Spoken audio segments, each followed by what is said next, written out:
Nung nakaraang linggo, pumunta kami sa soccer field kung saan naglalaro ng soccer ang aking biyanan. Bago magsimula ang laro nila, pinayagan ng kambal na maglaro dun sa loob ng soccer field. Kita nyo naman, enjoy na enjoy sila. Kasama namin yung mga biyanan kong babae at biyanan kong lalaki.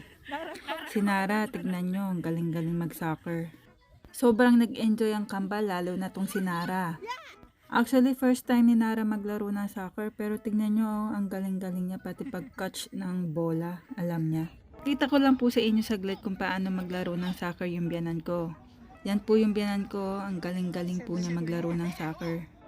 Exercise lang po yan ng biyanan ko. Every Sunday naglalaro po siya ng soccer. Actually, supported po yan ng Korean government para sa mga matatanda dito sa South Korea. Siya, balik na po tayo sa kambal. Ayan po si Nara. Galing-galing niya sumipa ng bola.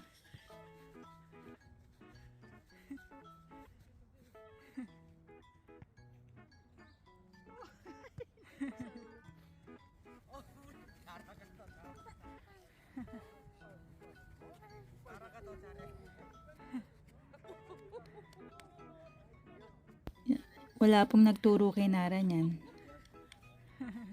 Wow, Nara goal! At nag-high five pa.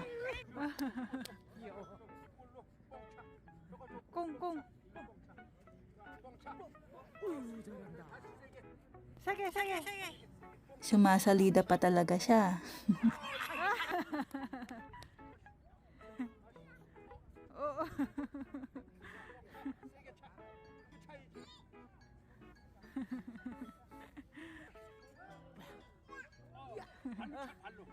팔로. Actually, first time namin pumunta sa soccer field and then na-realize po namin na hindi naman po siya masama. So, we decided na dalhin yung mga bata doon hindi naman every Sunday. Kapag wala kaming lakad ng Sunday, we decided na pumunta sa soccer field kung saan naglalaro yung aking biyanan.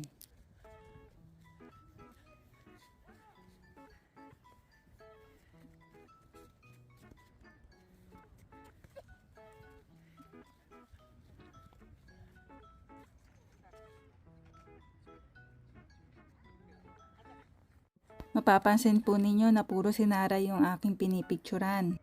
Si Wuri po kasi parang wala siya sa mood maglaro ng bola that time. Ganyan po talaga ang kambal. Lagi sila nag-aaway kung anong meron yung isa. Kaya kung meron po kayong kakilala o kaibigan na may kambal, make it sure na bibigyan nyo po sila ng regalo na same item, same color, same. Oh, wag pong magkaiba dahil mag-aaway lang sila. Kung kick.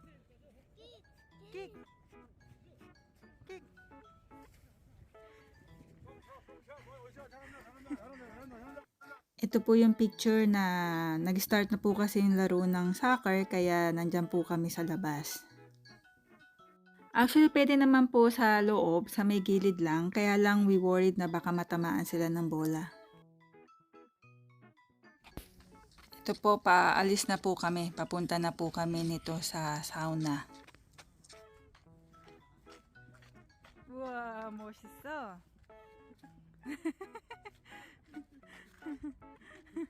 와